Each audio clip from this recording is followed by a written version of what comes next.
Daria rămânea singura în întreaga lor echipă feminină, care nu avea soț. Tatiana nu conta. Avea doar 19 ani și nu se gândea să se căsătorească în următorii 5 ani. Flirta cu bărbații, se lăsa sedusă și, râzând, îi dădea cu ușa în nas. Daria împlinise deja 25 de ani și își dorea foarte mult să se căsătorească, dar toate încercările ei de a-l face pe un nou admirator să se căsătorească cu ea se terminau cu eșec. Se părea că era frumoasă, deșteaptă, gospodină și avea un loc de muncă bun, dar ceva îi respingea pe bărbați. De fiecare dată când Daria începea să planifice o relație mai serioasă, următorul admirator dispărea. Cu Anatolie s-au cunoscut la muncă. Ea și tatăl ei se ocupau de renovarea unor încăperi, iar la biroul unde lucra Daria tocmai se hotărâse să facă reparații. În acea zi, Tatiana avea ziua de naștere. După o zi de muncă, a organizat un banchet pentru colegi. Anatolie și tatăl lui au fost, de asemenea, invitați. Când colegii mai familiari au început să plece spre case, s-a decis să continue sărbătoarea în club. Anatolie a fost de acord să meargă cu fetele. Din acea zi, Daria și Anatolie au început să se întâlnească. Tânărul o curtea frumos, nu se zgârcea la cadouri și ieșiri la restaurante, teatre și cluburi. Nu insista asupra intimității, dar nici nu arăta dorința de a deveni un om de familie. După 6 luni de relație platonică, Daria a început să se îngrijoreze. Se întâlneau aproape zilnic, dar nu au trecut niciodată dincolo de săruturi la despărțire. Și despre o propunere nici nu era de discutat. Ziua de naștere a Daria se apropia. După ce s-a consultat cu mătușa ei, la care locuia, Daria, originară dintr-un sat dintr-o zonă învecinată, a decis că ziua de naștere va fi sărbătorită în cercul familiei. Acasă. Dacă se va risca să ne cunoască. Înseamnă că totuși este serios și trebuie doar să-l împingem puțin, a spus cu încredere mătușa, care se îngrijora și ea pentru soarta nepoatei necăsătorite. Daria se temea că Anatolie va refuza să vină sub un pretext oarecare, dar, spre surprinderea și bucuria ei, a fost de acord. Și Daria a venit. Cu 2 buchete de flori. Daria și mătușa ei. Și un cadou scump pentru Daria. Fie că Anatolie a băut puțin mai mult în acea seară, fie că mătușa Daria l-a convins cu grijă că sunt aproape rude și că nunta lor nu este departe, dar în acea seară Daria și Anatolie au devenit apropiați. Dar atitudinea lui Anatolie față de Daria nu s-a schimbat. Era la fel de politicos, atent și generos, dar nu manifesta pasiune și dragoste nebună despre care visa Daria. Punând mâna pe inimă, Daria nu putea să se laude cu astfel de sentimente. De asemenea, nu simțea nimic pentru Anatolie, în afară de simpatie și respect. Dar împlinise deja 26 de ani, iar stampila dorită în pașaport încă nu apărea. Anatolie, trebuie să-ți spun ceva, a început Daria, când stăteau în mașina lui. Anatolie o adusese acasă după film și se pregătea să se despartă, dar fata l-a devansat. Sunt însărcinată. Se părea că nu l-a surprins. S-a uitat atent la Daria și a întrebat. De ce nu m-ai consultat? De ce ai decis singură că ai nevoie de un copil? Nu am decis, i-a căzut inima Dariei. A încetat să se protejeze pe riscul ei, fără să-i spună nimic lui Anatolie, așa cum i-a sugerat mătușa. Așa, aruncă pastilele și începe să rămâi însărcinată, a ordonat ea hotărât, altfel nu te vei alege niciodată cu o propunere din partea lui. Dar dacă el refuză? A întrebat Daria speriată. Nimic grav, te va vedea însărcinată, vei posta poze pe rețelele sociale cu burtica, poate că îi va veni conștiința. Dacă nici așa nu va funcționa, vei naște și vom face în așa fel încât copilul să ajungă în mâinile lui. Aici nu va rezista. Al meu a fugit de mine, dar când a luat copilul în brațe, a dispărut. A trebuit să mă mai fac că nu vreau să mă căsătoresc cu el. Dar dacă nu va funcționa deloc? A întrebat fata, privind trist la mătușa ei. Atunci vei fi mamă singură. E mai bine decât să fii fată bătrână, a spus mătușa. Poate că ai nimerit o partidă defectuoasă de pastile. Ei bine, atunci vom naște, a spus Anatolie calm și a ieșit din mașină. Odată ce a ocolit mașina, a ajutat-o pe Daria să iasă, apoi a sărutat-o și a spus, până mâine. Fata nu a dormit toată noaptea. Ziua următoare era liberă, iar pentru a se distrage de la gândurile triste și îngrijorătoare, a început să facă curățenie. Pe parcursul întregii zile, Anatolie nu a sunat. Seara, când întreaga familie a mătușii, împreună cu Tașa, se uita la televizor, s-a auzit soneria ușii. La ușă stătea Anatolie, tatăl lui și o femeie, probabil mama tânărului. Avem marfă, avem cumpărător. A strigat vesel tatălui Anatolie, iar mama lui, cu buzele strânse, a intrat în apartament. După nuntă, tinerii s-au mutat la părinții lui Anatolie. Cât timp Daria lucra, nu observase cum o trata mama soțului. Dar când a intrat în concediu de maternitate, toate plăcerile vieții cu sângele ei neîngrijit s-au abătut asupra tinerei femei. Aceasta se tot lua de ea din orice motiv. De la gătitul greșit, în opinia ei, până la aspectul exterior. Anatolie și tatăl lui dispăreau la muncă până târziu, iar apoi soțul mergea și după muncă să se relaxeze undeva. Daria aproape că nu-l mai vedea pe soț. Era foarte supărată și singură. Pentru a se ocupa cu ceva, a început să se plimbe mult, întorcându-se acasă doar seara și închizându-se imediat în camera lor. Daria s-a ridicat greu din pat și s-a dus la fereastră. Din păcate, felinarul de sub fereastra ei nu lumina. De la etajul 12 era greu de văzut ce se întâmplă acolo jos, în întunericul de neagră. Daria s-a întors în pat. Ultimele luni de sarcină au fost chinuitoare din cauza insomniei. Voia să meargă la bucătărie, să bea ceai, dar nu își putea permite asta. Prima dată când a făcut așa, din camera ei a ieșit soacra nemulțumită, Elvira Victorovna, și a certat-o pentru plimbările nocturne prin apartament. Ce? Nu poți dormi? Îl aștepți pe Anatolie? De ce? Ca să te cerți? Se va întoarce, nu va dispărea nicăieri. Are o muncă grea, trebuie să se odihnească, iar tu aici cu scandalurile tale. Dar eu nu mă gândeam la asta. S-a mirat Daria de o astfel de concluzie. Pur și simplu nu pot dormi și am decis să beau ceai. Ce ceai la miezul nopții, mai ales pentru tine? De ce copilului i-ar trebui apă în plus? Noaptea trebuie să dormi, nu să bei ceaiuri. Gândește-te la copil, du-te la culcare, dimineața vei bea ceai. În bucătărie a apărut socrul somnoros. El se comporta cu Daria bine pe parcursul zilei. Ce strici, Elvira? A întrebat el pe soție. Așa că umblă, nu mă lasă să dorm, vrea să bea ceai la miezul nopții. Și ce, îți e milă de apă? Spune și tu, nu ți-e milă să o hrănești, dar ți-e milă de apă. Mie îmi e milă de copil, îl chinuie cu plimbările ei și îmi e milă de tine. Dar pe mine ce mă interesează? Așa că, m-ai trezit, iar ție ți-e de vreme să te duci la muncă. Nu m-a trezit Dania, ci țipetele tale. Dar, dacă tot m-am trezit, voi bea ceai. Hai, Daria! Pregătind să plângă, Daria a zâmbit cu greu. Elvira Victorovna, nemulțumită, cu buzele strânse, s-a retras în dormitorul ei. Pavel Antonovici a fiert apă și a așezat ceștile. Ce? Acest prost nu a venit încă? A întrebat el, când s-au așezat să bea ceai. Nu, a răspuns Daria, dar mâine trebuie să meargă la muncă. Daria s-a bucurat că a avut un protector în casa străină, dar noaptea încerca să nu iasă din cameră. Odată cu nașterea lui Constantin, Elvira Victorovna nu a lăsat-o pe Daria nici măcar o clipă. Ei bine, cum îl îmbraci? Cum îl hrănești? Trebuie să mănânce la fiecare 3 ore. Învățat-le la program de la o vârstă fragedă. Să plângă. Trebuie să știe că are mâncare conform programului. De ce schimbi scutecul? Scutecul este destinat pentru 6 ore. Să se obișnuiască să facă pipi după somn și mâncare. Ce? Dormi? Ce odihnă? Trebuie să-ți petreci timpul cu folos, cât timp copilul doarme. Du-te și spală. Cum spală mașina tot? Ai înnebunit? Hainele pentru copii trebuie spălate doar manual, doar cu săpun pentru copii. Și călcat? Ai călcat tot? Și biberoanele și suzetele le-ai sterilizat? Trebuie să le fierd de fiecare dată înainte de a le da copilului. După câteva luni de astfel de controale, Daria abia se mai ținea pe picioare. Așteptându-le pe soțul ei acasă într-o seară, l-a chemat la o discuție serioasă. Ei bine, Daria, mama doar vrea să ajute. A protestat obosit Anatolie. El s-a distanțat complet de creșterea fiului, în afară de întreținerea lui.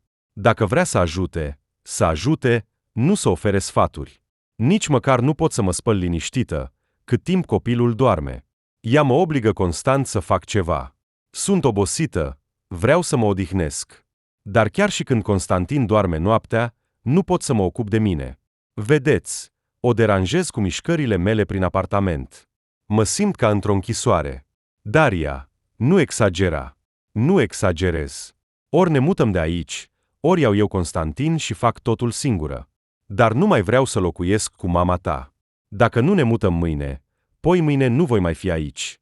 Bine, voi găsi ceva. Anatolie voia foarte mult să doarmă. A doua zi, Daria nu l-a așteptat pe soț. A petrecut toată ziua împachetând lucruri sub batjocura soacrei. Ei bine, unde te duci? Anatolie nu va pleca niciodată de la mama lui. Aici are confort și hrană completă, iar tu ce poți să-i oferi? Având în vedere că eu aduc confortul și gătesc, cred că nici nu va observa schimbările, a spus Daria. Nu-i mai păsa ce va crede Elvira Victorovna despre ea. Neavând răbdare să-l aștepte pe soț, Daria a sunat-o pe mătușa ei. Nu mai pot. Ajută-mă cu locuința. Vecinul tocmai pleacă în Germania pentru a se stabili acolo. Apartamentul lui este mic, nu vrea să-l vândă, dar se teme să se angajeze în închiriere. Întreb dacă vă pot primi. Încântată, Daria a închis telefonul și a privit triumfătoare la soacra ei, care a asistat la conversație. Aceasta a hârșit și, ca de obicei, cu buzele strânse, s-a retras în camera ei. Anatolie a venit târziu, după miezul nopții, iar la întrebarea Daria despre mutare a dat din mână. Daria, lasă-mă în pace. Ce mutare? Ce nu-ți place? Ai tot ce-ți trebuie și nu ai nevoie de nimic. Ce prostie! Și, în general, trebuie să mă trezesc de vreme. Lasă-mă să dorm. Dimineața, Daria a chemat un taxi și, sub țipetele lui Elvira Victorovna, a plecat la mătușa ei. Totul s-a aranjat perfect. Vecinul mătușii a permis Daria să se mute în apartamentul lui, iar tânăra femeie, lăsând copilul la mătușă, a început să facă confort în noua locuință. Pentru prima dată în câteva luni, Daria și-a permis să stea în cadă și să-și aranjeze părul. Mătușa Grijulie nu a deranjat-o până când Daria nu a venit să-l ia pe Constantin. Stăteau în bucătărie, beau ceai și vorbeau. Daria povestea despre ultimele luni de viață cu soacra. Mătușa suspina și se mira. Constantin se juca vesel cu bulele și spunea ceva în limba lui de bebeluș. Și, dintr-o dată, Daria a realizat că nu este deloc dor de soț. Că nu-i pasă dacă va continua să trăiască cu ea sau nu. Plecând în noua ei locuință, femeia l-a pus pe copil la somn și s-a culcat și ea. Spre surprinderea ei, au dormit toată noaptea fără să se trezească, iar dimineața s-a auzit soneria ușii. La ușă stătea Anatolie, cu ochii roșii, un buchet de flori și o valiză. Daria, îmi pare rău, te rog. Ieri am ascultat atât de multe despre tine de la mama mea, încât am realizat cât de groaznic ți-a fost în aceste condiții. Ea nu a muncit niciodată în viața ei. Pe noi, cu sora mea, ne-au îngrijit oricine, doar nu ea, dar în schimb, să ne învețe viața. Asta era specialitatea ei. Sora, imediat ce a împlinit 18 ani, a fugit de acasă și, căsătorindu-se, a plecat cu soțul. În viața de familie a Daria a început o nouă perioadă. Anatolie nu mai întârziase la muncă.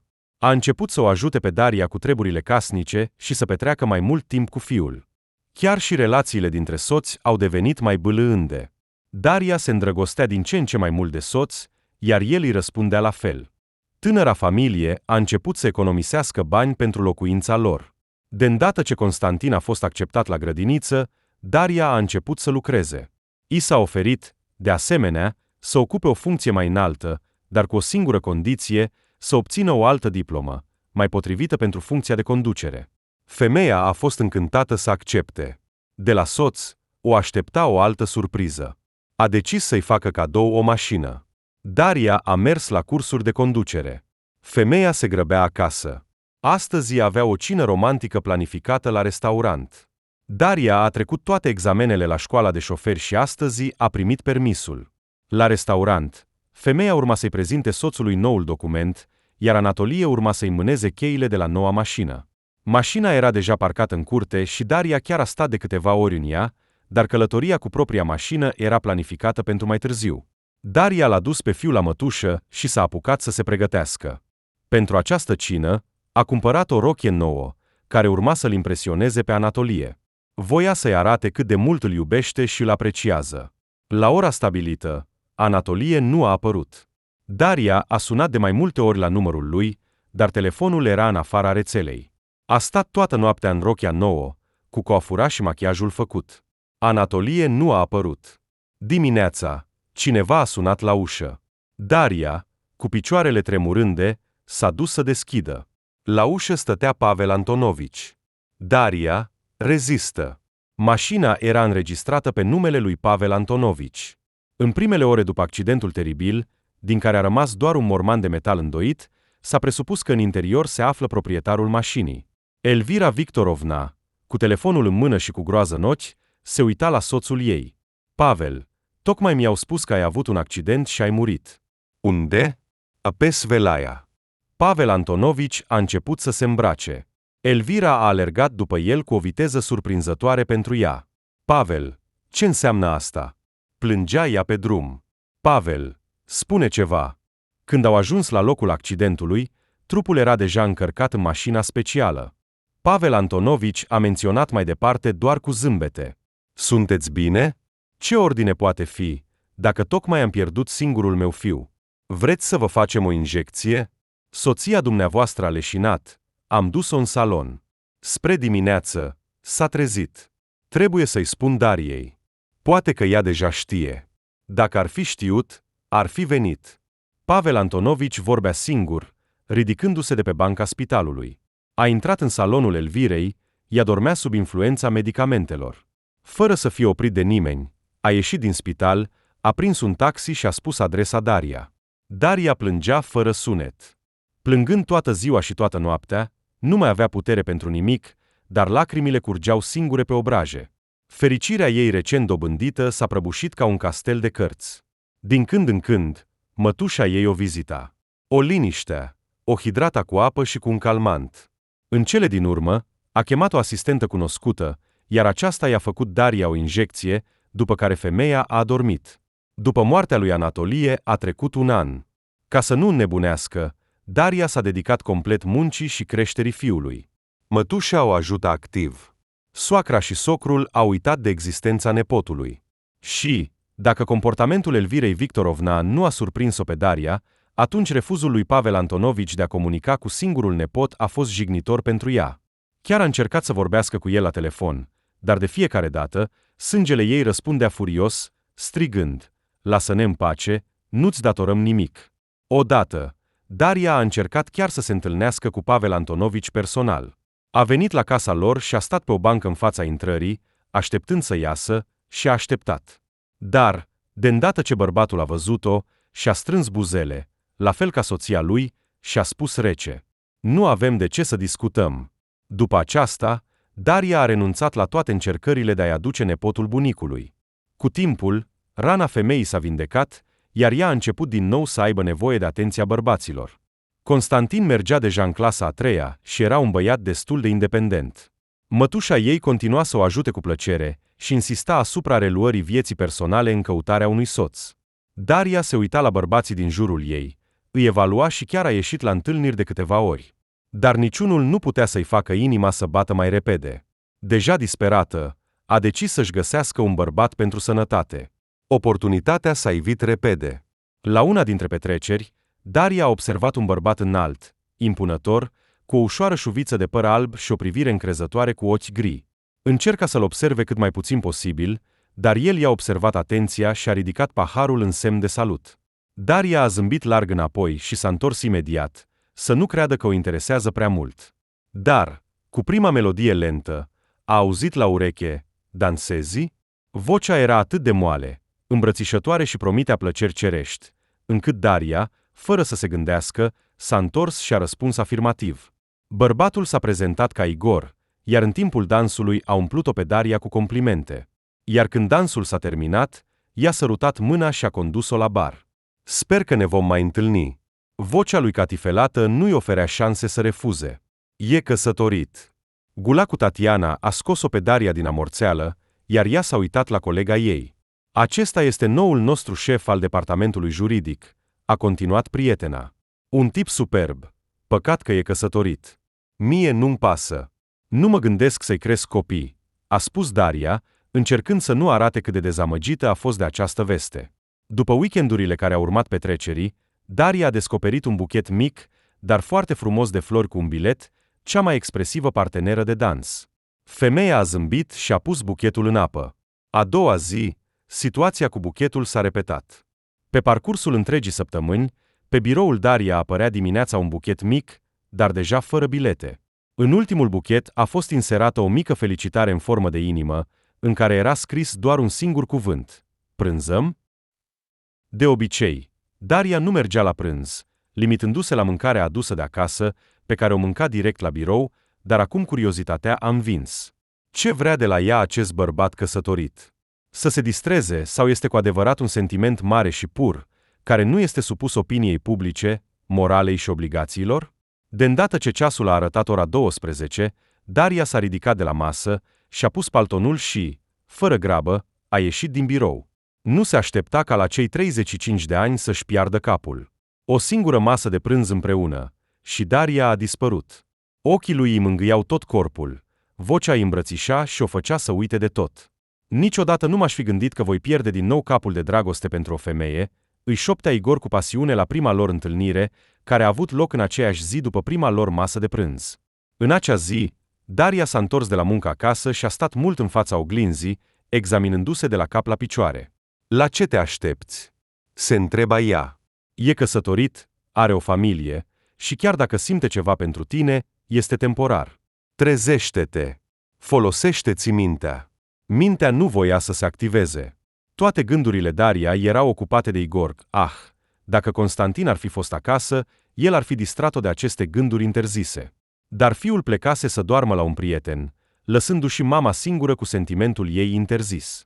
Daria stătea în cameră, fără să se schimbe în costumul de casă. Memoria îi aducea în mod insistent amintiri despre prânzul de astăzi. Vorbeau despre subiecte abstracte, dar ochii lui spuneau cu totul altceva. Și, spre rușinea ei, Daria bănuia că și ea se uită la Igor ca o îndrăgostită, iar când, la ieșirea din restaurant, Igor a atins-o ușor, Daria s-a simțit ca și cum ar fi fost lovită de un curent electric, iar în stomac s-a răspândit un amestec de foc, ca după un alcool puternic. A sunat la ușă. Constantin. S-a bucurat femeia și s-a grăbit să deschidă. Dar la ușă stătea Igor cu un buchet uriaș de trandafiri mici și un pachet din supermarket. Igor, ce facem? Daria a încercat să se ridice din pat, dar bărbatul a tras-o spre el. Încercăm să fim fericiți. Te-a sărutat pe creștet. Nu ești fericită cu soția ta? Sentimentele pe care le-am avut cândva unul pentru altul s-au stins de mult. Trăim pentru fiica noastră, dar și pentru că nu am întâlnit pe cineva pentru care să lăsăm familia, cel puțin, soția mea. Dar tu? Daria se certa în gând pentru o astfel de întrebare, dar nu putea să nu întrebe. Igor s-a ridicat pe cot și a privit-o pe Daria direct în ochi. În seara în care te-am văzut, am decis că am intrat într-o poveste de basm. Până în acel moment, nu m-am gândit că voi pierde capul din nou, ca un băiat.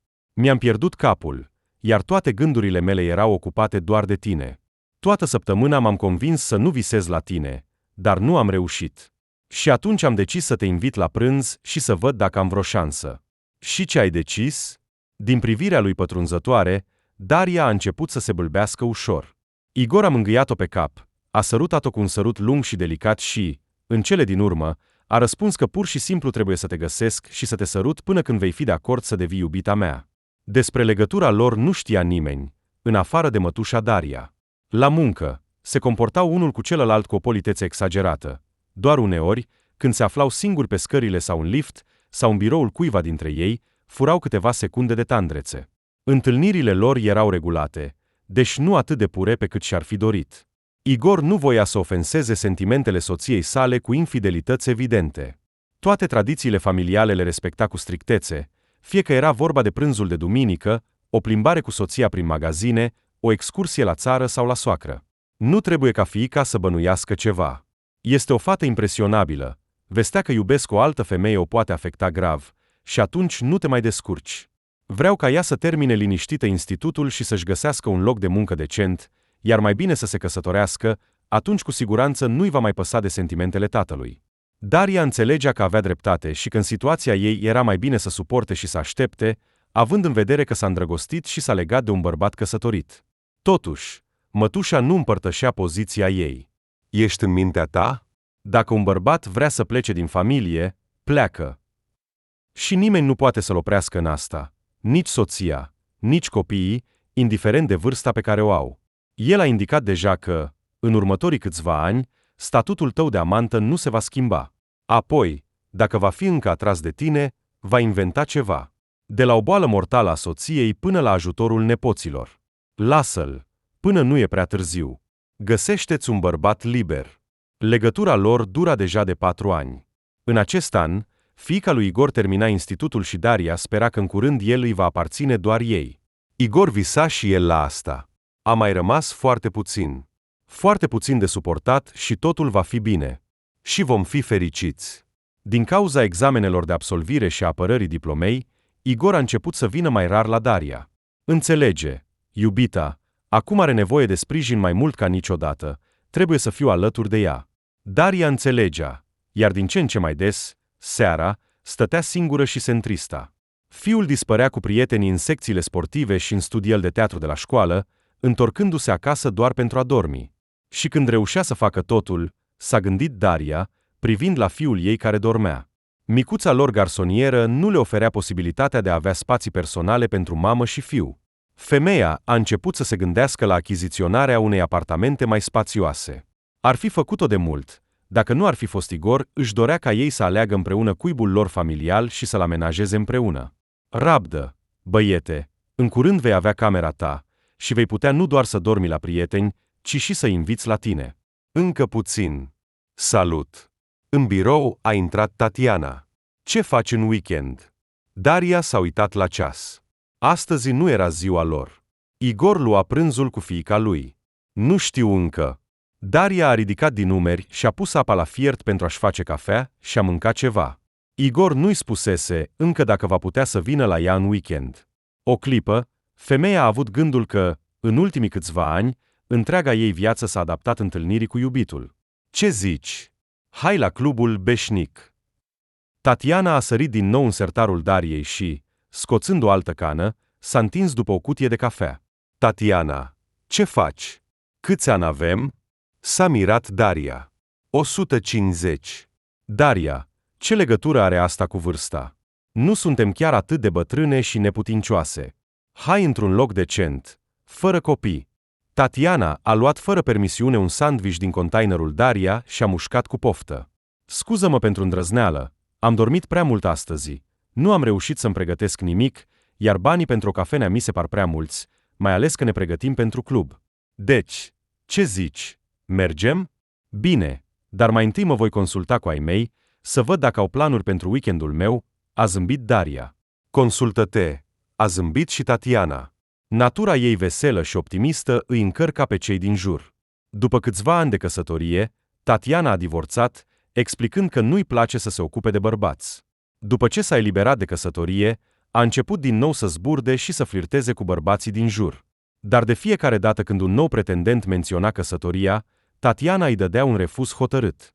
Daria invidia independența ei și se întreba din când în când de ce nu poate trăi la fel, de ce nu poate avea o atitudine la fel de ușoară, veselă și lipsită de griji față de bărbați.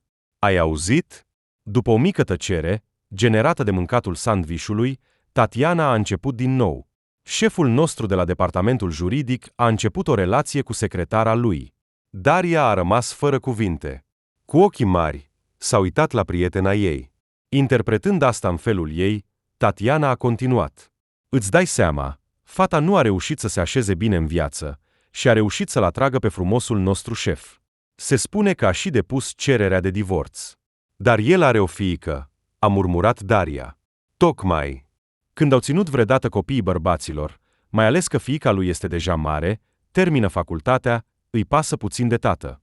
Are viața ei. Se pare că ceva s-a schimbat pe fața Daria. Tatiana a tăcut brusc, apoi a strigat îngrijorată. Daria, ești bine? Ai palid. Daria a încercat să se adune. Da, acum ia o pastilă pentru tensiune. M-ai făcut să vorbesc prea mult. Am băut cafea în loc de iaurt, iar norma mea de cafea pentru astăzi a fost deja îndeplinită. Nu știam că ai probleme cu tensiunea. Ei bine, nu sunt atât de bătrână încât să povestesc despre bolile mele la fiecare colț, răspunse Daria, cât mai vesel. După ce Tatiana a plecat, Daria a sunat la Igor. Te ascult. Judecând după voce, Igor nu era singur. Igor, trebuie să vorbesc urgent cu tine. Imediat. Se pare că ceva în vocea ei l-a speriat pe bărbat, iar el a răspuns repede. Bine, voi veni în câteva minute. Aceste câteva minute i s-au părut Daria ca niște ani. A încercat să se calmeze și să se adune. Să nu creadă că astfel de zvonuri o afectează. Și acestea sunt doar zvonuri, nimic mai mult. Igor a intrat în biroul ei cu o expresie îngrijorată. A aruncat pe masă un pachet de hârtii, probabil pentru a se ascunde de colegi, și s-a așezat în fața Daria. Daria, ce s-a întâmplat? E adevărat că ai o relație cu secretara ta și că te-ai despărțit? Femeia a încercat să vorbească calm și fără emoții. Pur și simplu, ar fi fost cinstit din partea ta să mă informez. Daria, ce spui? A început Igor, Daria l-a întrerupt. Înțeleg că relația noastră este în cel mai strict secret și că nu voi suferi din cauza adulterelor tale, dar totuși am dreptul să știu că m-ai părăsit. Bine, îți voi spune. Da, este adevărat. Am îndrăgit pe altcineva și plănuiesc să mă căsătoresc cu ea. Nu ți-am spus nimic pentru că nu voiam un scandal. Adică ai dormit cu mine și te-ai temut de scandal. Daria a fost cuprinsă de o liniște glaciară. Da. Voi, femeile, întotdeauna faceți isterii când sunteți părăsite. Soția mea a țipat atât de tare, încât m-am gândit că geamurile vor exploda. Nu sunt soția ta, din fericire. Isteriile nu sunt punctul meu forte. Daria s-a lăsat pe spătarul scaunului. Bine, te-am înțeles. Ai fi putut să-mi spui toate acestea. Consideră că ne-am despărțit. În ce sens ne-am despărțit? Igor s-a uitat la Daria ca și cum abia acum o vedea. Și tu cum te-ai gândit? Te vei despărți, te vei căsători cu o tânără, iar eu voi rămâne amanta ta? Nu, scuză-mă, am alte planuri. Un apel telefonic a salvat-o de o discuție ulterioară. Scuză-mă, mă cheamă directorul. A arătat cu mâna spre ușă. Restul zilei, Daria a petrecut-o pe pilot automat. A comunicat cu colegii, a răspuns la apeluri, a îndeplinit sarcinile de lucru. Inima ei părea că s-a oprit, iar abia ajuns acasă, a lăsat lacrimile să curgă. A plâns toată noaptea, iar dimineața fața ei arăta de parcă ar fi dormit într-un stup. Într-o astfel de stare nu putea să se prezinte la lucru. A sunat la birou și a anunțat că s-a îmbolnăvit. Din fericire, ei și colegilor le era permis să ia câteva zile de concediu pe an. Daria a umplut cada cu apă fierbinte și se pregătea să intre în ea, când o amețeală bruscă a făcut-o să se sprijine de perete. Da, nervii sunt o problemă serioasă, s-a gândit femeia și s-a așezat pe marginea căzii. Capul ei încă se învârtea. Anulând baia, Daria a mers în cameră și s-a întins în pat, sunând-o pe mătușa ei. După câteva minute, mătușa cu tensiometrul se agita deja lângă Daria. Ușor scăzut, dar nu critic. S-a mirat ea. Poate ai mâncat sau băut ceva nepotrivit. De ce ai fața atât de umflată? Daria a povestit totul. Te-am avertizat. A început mătușa, dar, observând lacrimile din ochii nepoatei, a scăzut tonul. Bine, ce să mai plângem după acel câine? Ești încă tânără, vei găsi pe cineva. Totul, destul. Voi trăi pentru mine și pentru fiul meu.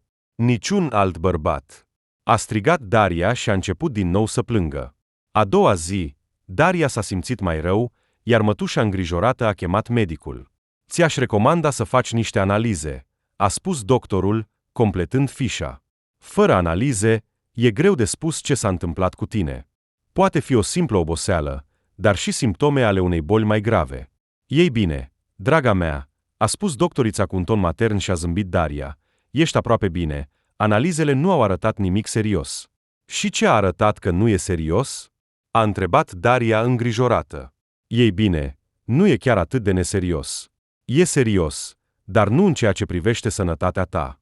Vorbești în ghicitori. Daria s-a supărat. Vei avea un copil, a anunțat doctorul cu bucurie. Acum trebuie să ai mai multă grijă de sănătatea ta. Da, grozav. Daria a început să râdă. Doctorița, evaluând râsul ei, a început să completeze diverse formulare și rețete, explicând în același timp ce face Daria, cum să-și monitorizeze sănătatea și alimentația. Femeia a ieșit de la doctor pe marginea isteriei. Un copil.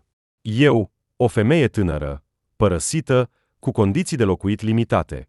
A simțit brusc nevoia să bea. Apoi a ajuns la mașină și, așezându-se în ea, s-a gândit ce va spune fiului ei, Cum vor reacționa colegii la situația ei? Cum va crește un copil într-o garsonieră mică? Poate că ar trebui să fac un avort? Și să nu explic nimănui nimic. Ești nebună? Fața mătușii s-a înroșit atât de tare încât Daria s-a temut pentru sănătatea ei. Ce avort? Copilul nu e vinovat. Dar cum să fiu singură într-o garsonieră mică? Daria a încercat să explice imposibilitatea de a avea încă un copil. Cum? Cum? În primul rând, nu ești singură. Ai pe mine și pe Constantin. El este deja un băiat mare și independent. Te va ajuta, dacă e nevoie. Câștigi bine, așa că nu veți muri de foame.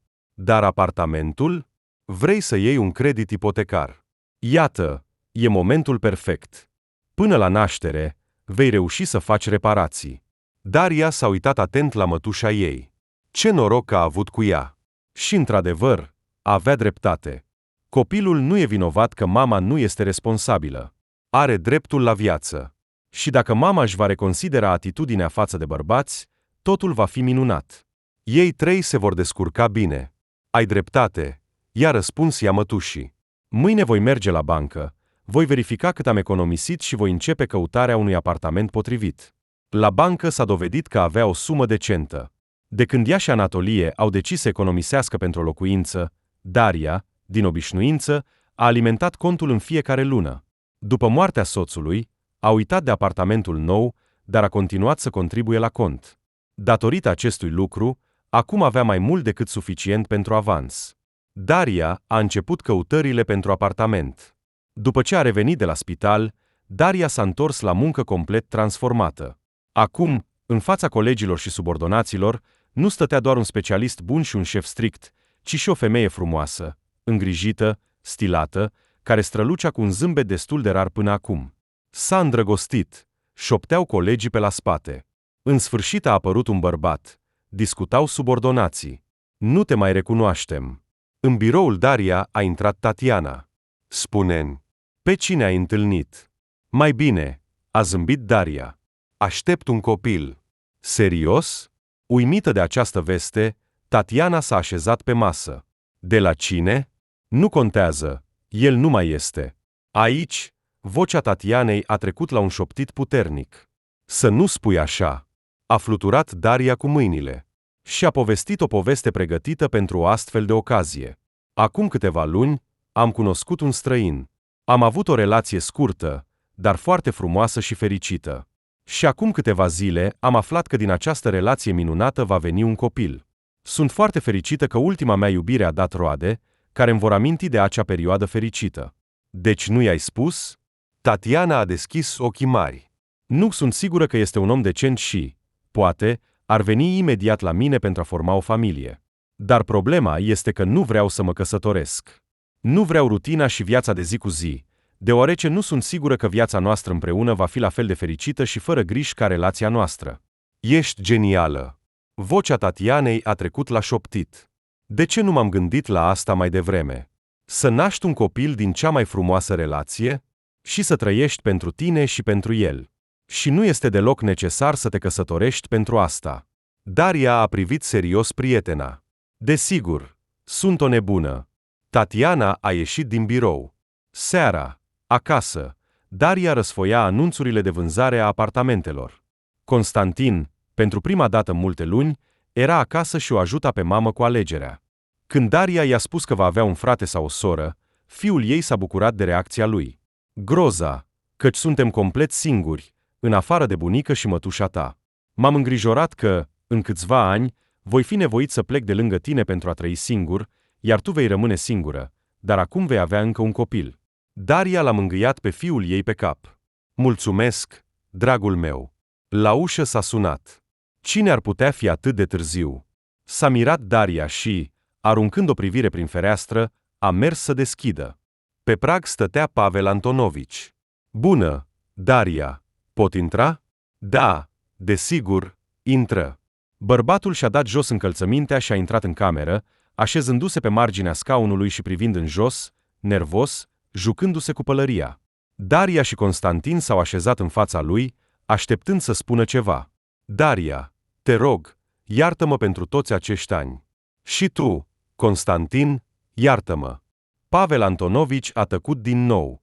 Așa e și bunicul meu. Nu a rezistat Constantin, întrerupând tăcerea prelungită. Unde ai fost toți acești ani? Constantin, așteaptă. Daria l-a oprit, văzând cum s-au încordat și apoi s-au aplecat și mai mult umerii fostului socru. Mai bine du-te să pui ceainicul. S-a adresat lui Pavel, când fiul a ieșit din cameră. Nu ai nicio obligație față de mine. Obligație. Bărbatul s-a ridicat și a început să umble prin cameră. Ai fost soția fiului meu și mama nepotului meu, iar eu te-am părăsit când îți era greu, știind că nu ai pe nimeni în afară de mătușa ta. Totul este în trecut. Am venit să mă cer iertare și să explic de ce am procedat astfel. Pavel Antonovici s-a așezat din nou în fotoliu. Atunci am decis că în moartea lui Anatolie ești de vină și mi-ai amenințat că te vei arunca pe fereastră dacă voi menține vreo legătură cu tine. Am încercat să o conving că nu ești de vină, dar ea s-a aruncat pe fereastră și a sărit pe pervaz. Atunci m-am speriat foarte tare. Oricum, am iubit această femeie nebună, altfel nu aș fi trăit cu ea toți acești ani. Ce s-a întâmplat acum? De ce și-a schimbat decizia? Uimită de poveste, Daria s-a temut că socrul își pune în pericol viața de familie.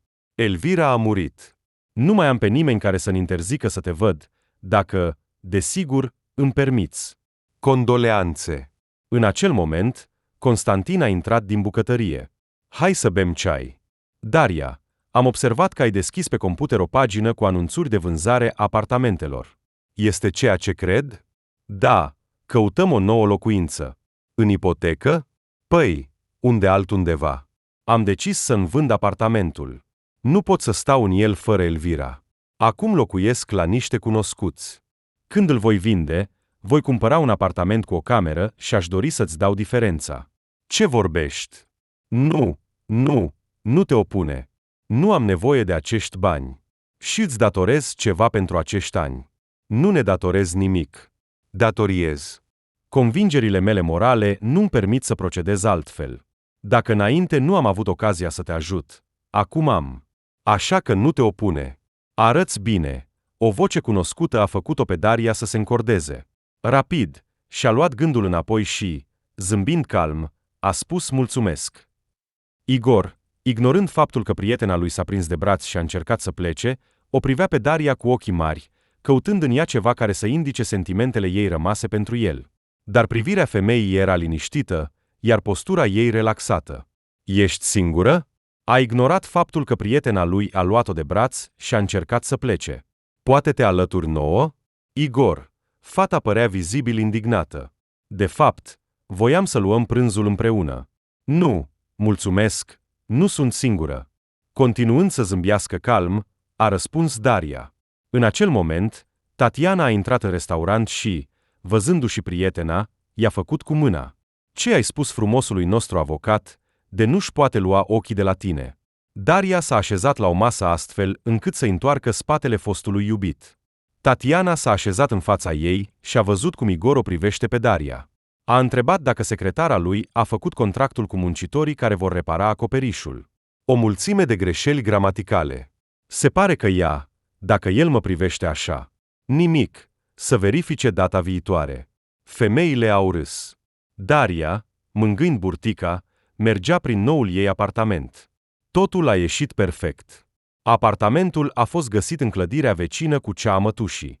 Luminos, spațios, cu o bucătărie mare și o logie. Acum Daria și Constantin aveau camere separate. Iar datorită ajutorului lui Pavel Antonovici, Daria a reușit să obțină o ipotecă pe o perioadă semnificativ mai scurtă. Pavel s-a mutat în apartamentul în care locuia Daria și a purtat negocieri cu proprietarul apartamentului pentru achiziționare. Situația ei interesantă nu a scăpat de colegi. Din nou, în spatele ei se auzea un șoptit agitat. Se făceau speculații despre cine ar putea fi tatăl fericit, iar presupunerile erau cele mai incredibile, până când Tatiana a clarificat situația pe fruntea prietenei. Ultima iubire, pe lângă amintiri plăcute, a lăsat un cadou.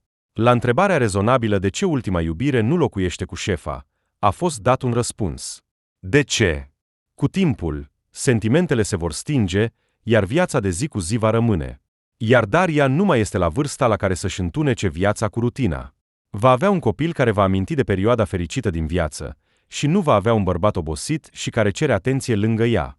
Așa că e adevărat? Speriată, Daria s-a întors brusc și s-a izbit de Igor, burta ei s-a lovit de el. Da, văd. Ce? E adevărat. Și ce vezi? Femeia a încercat să se adune. Că ești însărcinată? Ah, asta. Ei bine. Da, greu de observat. Și? De ce te interesează? E copilul meu? Nu, al meu. Daria s-a întors din nou spre mașină și se pregătea să deschidă ușa pentru a intra. Dar Igor a prins-o de mână și a întors-o spre el. De ce nu mi-ai spus nimic? De ce ar trebui să-ți spun ceva? Ne-am despărțit. Relația noastră s-a încheiat. Viața mea ulterioară nu te mai privește, la fel cum nici a ta nu mă privește pe mine. Daria a încercat să-și elibereze cu grijă mâna, dar bărbatul o ținea strâns. Dar ești însărcinată cu mine. Trebuia să știu asta. De ce? Ca să mă convingi să fac un avort? Sau ce? Sau să mă ameninți că, Doamne ferește, nu-ți cer nimic? Așa că nu așteptam nimic de la tine. Vreau doar să am un alt copil. Asta e tot. Și ce ai fi făcut dacă ai fi aflat? Nu știu. Poate ne-am fi înțeles cumva. Despre ce? A râs Daria. M-ai părăsit pentru o fată tânără. Ce ai putea oferi copilului meu, în afară de lacrimile și nervii mei? Bani? Așa că avem deja. Grijă, iubire și atenție, asta e puțin probabil. Așa că de ce ar fi trebuit să-ți comunic despre sarcina mea? Și lasă-n mâna. Mă doare. În acel moment, ceva a lovit spatele lui Igor, s-a întors uimit și l-a văzut pe un bărbat în vârstă, pregătindu-se să-l lovească din nou. Oprește-te, nenorocitule, lasă-mi fata. A strigat acesta și l-a lovit pe Igor acum în piept. Pavel Antonovici, liniștește-te. S-a adresat Daria. E doar un cunoscut emoțional al meu. Pleacă, Igor, hai, să pleci și să nu te mai văd aici. Igor stătea acasă și se îmbăta metodic. De fapt, nu era casa lui, ci apartamentul noii sale soții tinere. Și-a lăsat apartamentul primei soții și fiicei. Pisicuță, vii?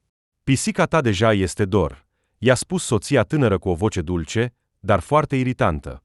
Ce l-a făcut să se îndrăgostească de un corp tânăr și semi-îmbrăcat? Întotdeauna l-a atras mintea unei femei, iar apoi aspectul.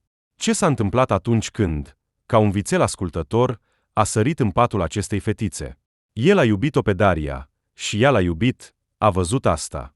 Da, în ultimii câțiva ani s-a obișnuit atât de mult cu aceste relații încât au început să-i devină plictisitoare, dar se putea face ceva. Nu, se temea de ceva. Poate că, dacă Daria i-ar fi spus despre sarcina ei, el ar fi lăsat totul și s-ar fi căsătorit cu ea, și acum ar fi fost fericit. Pe umerii lui s-au așezat degete subțiri cu unghii manichiurate. Pisicuță, ești pe drum? Ce mai faci cu atâta alcool? Dar cum poți să-i faci plăcere cu o astfel de dozare de alcool? Igor a dat din palme pe mâinile delicate și a luat din nou paharul. Nu, draga mea, astăzi pisicuța ta va dormi în sufragerie în compania unei sticle de coniac, iar tu mergi în dormitor și, te rog, nu mă mai deranja. Pavel a venit pe lume exact la timp. Un băiețel sănătos și puternic. Practic, nu a fost deloc greu cu el, iar Daria a avut destui ajutoare. În fiecare zi veneau mătușa, Pavel Antonovici. După ce s-a recuperat puțin după naștere și și-a stabilit programul cu noul membru al familiei, Daria s-a gândit să se întoarcă la muncă. Șefii ei o așteptau cu nerăbdare, iar plățile pentru ipotecă, deși au devenit semnificativ mai mici, Daria a transferat băncii toate plățile mari care îi se cuveneau la nașterea copilului, dar totuși mai rămâneau plăți intermediare. În cadrul Consiliului de Familie, s-a decis să o lase pe Daria să lucreze măcar jumătate de zi. Pavel trebuia să rămână sub supravegherea atentă a mătușii Daria și a lui Pavel Antonovici. Daria s-a întors la muncă, vizibil mai slabă și mai tânără. Nașterea copilului și sprijinul familiei și-au spus cuvântul. Daria, parcă ai venit de la o vacanță, nu din concediu, a exclamat Tatiana, admirându-și prietena. Ei bine, și tu? Văd că nu ai pierdut vremea. Daria a aruncat o privire semnificativă la burtica mică, dar deja vizibilă a Tatianei. Da, am decis să urmez exemplul tău. Dar am o mică problemă. Da? Ce? Daria s-a speriat pentru prietena ei. Tatăl copilului nu vrea să mă lase să cresc fără el. Și cine este tatăl nostru? Da, un programator. Al nostru? Nu, Independent. Lucrează de acasă pentru o companie din Statele Unite. Vei vedea, vine să mă întâmpine în fiecare zi. Nu știu cum să mă descurc. Ce? E atât de rău. Nu, e normal. Politicos, drăguț, grijuliu. Câștigă bine. Ei bine, știi ce părere am despre bărbați. Nu vreau să mențin un cămin pentru ei. Tatiana a fugit, iar Daria, zâmbind, s-a gândit. Iată cum se întâmplă. În trecut, nu înțelegea poziția prietenei ei față de bărbați, iar acum o susținea pe deplin.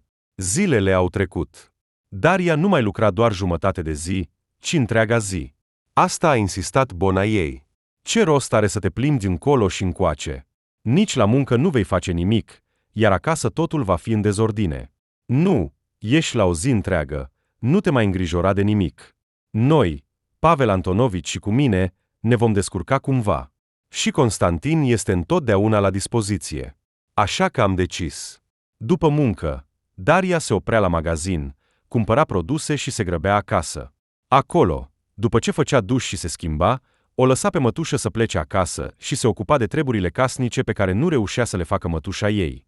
În weekend, Daria își dedica tot timpul băieților ei. Comunica, se juca, mergea la plimbare sau la cafenele. Uneori, doar comandând o pizza, se uita cu ei la desene animate acasă, iar de multe ori mătușa se alătura lor. În duminica respectivă, Daria pregătea o cină mare de familie și, adunându-și cei dragi, îi răsfăța cu diverse bunătăți. Au stat mult la masă, au discutat, au băut câteva ceși de ceai și au fost foarte mulțumiți unii de alții. Cum, fiul meu? Fără a bate la ușă și fără a saluta, Igor a intrat rapid în birou. Igor, ai uitat regulile bunelor maniere? Daria nici măcar nu s-a uitat la el, studia hârtiile. Nu ți se pare că am dreptul să-mi văd copilul? Ignorând observația ei, bărbatul a continuat. Al tău? Da, dar acesta nu este copilul tău. Și, în general, dacă nu ai nimic de lucru cu mine, te rog, ieși, sunt foarte ocupată. Daria continua să citească documentele. Nu ai dreptul. Ce nu are dreptul? Daria nu a auzit. A bătut la ușă și a intrat un tânăr bărbat îmbrăcat în salopetă de lucru. Bună ziua! Verificarea sistemului de alarmă. Se poate? Daria a ridicat privirea de la documente și s-a uitat la cel intrat. Da, te rog. Muncitorul a pus pe podea cutia lui imensă cu unelte și a ieșit din nou, dar s-a întors imediat, ținând în mâini o scară. Permiți? A întrebat el pe Igor, împinându-le ușor, arătând cu privirea că stă chiar sub senzor. Nu am terminat. A strigat Igor indignat și a ieșit din birou. Îmi pare rău că am deranjat. A spus tânărul cu un ton de scuze. Dar, înțelegi, aceasta este munca mea, am și eu termene. Nu este nevoie să te scuzi. Șeful nostru de la departamentul juridic pur și simplu nu este în cea mai bună dispoziție astăzi. Daria a zâmbit. Tânărul i-a zâmbit înapoi, cu o zâmbire copilărească, dezarmantă, s-a îndreptat spre tavan. Toată ziua, după plecarea muncitorului, Daria s-a gândit la zâmbetul lui. Așa ceva nu întâlnești des la oamenii mari. Poate că nu întâlnești deloc. Igor a încercat să o prindă de câteva ori și a revendicat drepturile asupra fiului său, iar când Daria s-a săturat de asta, l-a amenințat cu o plângere la procuror și cu o declarație la poliție. Ca jurist, ar trebui să înțelegi cum se va termina asta pentru tine, așa că lasă-mă în pace. Privirea Dariei în acel moment era atât de hotărâtă încât Igor a înțeles că femeia nu glumește și că ar fi mai bine să o lase în pace. Dar cum putea el?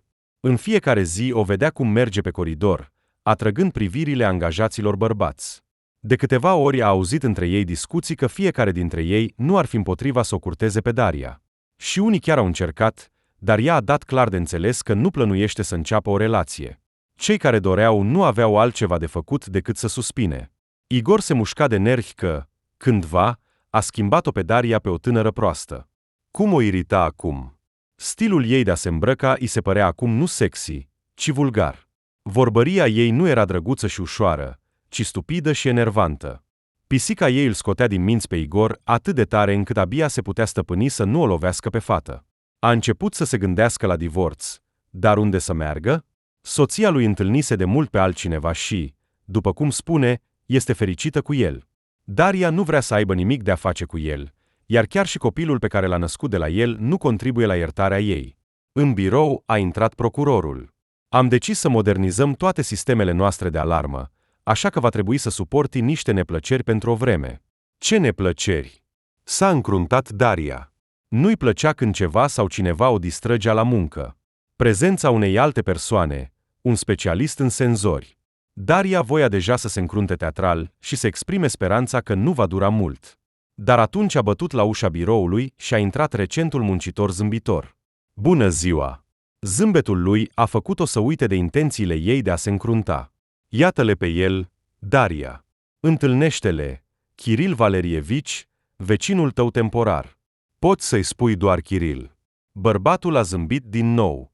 Voi încerca să nu abuzez de ospitalitatea voastră. Folosește-te cât ai nevoie. A zâmbit înapoi Daria, doar să treacă cu bine modernizarea sistemului nostru de alarmă. S-au împrietenit.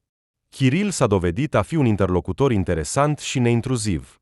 Știa să tacă la momentul potrivit și să încurajeze la momentul potrivit. În fiecare seară, Daria își amintea cu zâmbet întreaga zi petrecută cu el, iar dimineața se grăbea la muncă pentru a-l vedea cât mai repede. De câteva ori au mers împreună să ia prânzul la cel mai apropiat restaurant. Cu fiecare zi, prietenia lor creștea și se întărea. Igor nu a putut să nu observe că Daria petrecea mult timp cu Kiril. De fiecare dată când îi întâlnea împreună, își strângea dinții și pumnii. Era insuportabil să conștientizeze că Daria îi acordă atât de mult timp și atenție unui simplu muncitor, nu lui, Ingari. Dacă înainte mai avea în suflet o speranță că femeia va înceta să se supere pe el și va dori să revină la relație, acum, văzând cum se bucură să comunice cu acest muncitor, cum râde sincer la glumele lui, speranța se evapora cu viteza luminii. Pentru a întrerupe această idilă, Igor a desfășurat o anchetă proprie în legătură cu noua pasiune a fostei sale iubite. Ceea ce a descoperit l-a inspirat. Și, profitând de momentul în care se întorceau de la o întâlnire, Igor s-a apropiat de Daria și a spus: „Știi că iubitul tău este căsătorit și are un copil?” Și ce? Reacția femeii nu a fost cea pe care o aștepta. Nu este surprinzător că un bărbat atât de bun, deschis și educat are o soție. Asta este, în primul rând. În al doilea rând, nu este iubitul meu, ci un bun prieten. Poate că nu știi, dar între un bărbat și o femeie poate exista doar prietenie. Și, în al treilea rând, după cum știi, eu mi-am legat deja viața de un bărbat căsătorit, așa că nu este nimic nou pentru mine și nu am de gând să intru în depresie din cauza asta. Daria l-a privit pe Igor cu dispreț și, accelerând pasul, s-a îndreptat spre biroul ei. În weekend a fost vreme caldă, iar Daria a decis să meargă în parc cu feii ei. Pavel Antonovici s-a alăturat lor. Se plimbau încet prin parc. Pavel o distra pe Daria cu povești din tinerețea lui. Constantin se juca cu Pavlușa de avați ascunselea. Micul avea deja 2 ani și uimea prin veselie și ageritate. După un timp, veselul grup s-a făcut foame. S-a decis să intre într-un restaurant și să mănânce ceva. Dar în cel mai apropiat restaurant toate mesele erau ocupate. Ce să faci? E weekend. Se pregăteau să se întoarcă, când Daria a auzit Daria. Daria! S-a întors spre voce, care i s-a părut foarte familiară. Din colțul îndepărtat al localului, Kiril îi făcea cu mâna. „Veniți aici!” S-au apropiat. Kiril stătea la o masă destul de mare și nu era singur. Lângă el se afla o fetiță de vreo 8 ani. S-au salutat și s-au așezat. „Întâlniți-o! Aceasta este fiica mea, Veronica.” Kiril, zâmbind cu zâmbetul lui uimitor, se uita la Daria.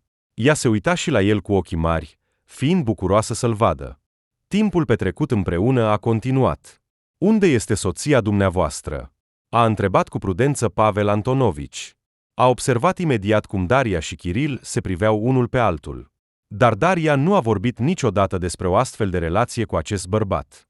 Spunea că are un bun prieten, iar întreaga ei atitudine arăta că este cu adevărat doar un prieten, dar întâlnirea de astăzi i-a arătat lui Pavel contrariul. Dintr-o privire exterioară, el înțelegea că prietenia nu are nimic de a face cu asta, deci se comportau ca cei mai buni prieteni. „Nu știu,” a răspuns Kiril și, văzând privirea surprinsă a lui Pavel Antonovici, a explicat. „De mult nu mai trăim împreună. Anna este o persoană foarte ambițioasă și ocupată.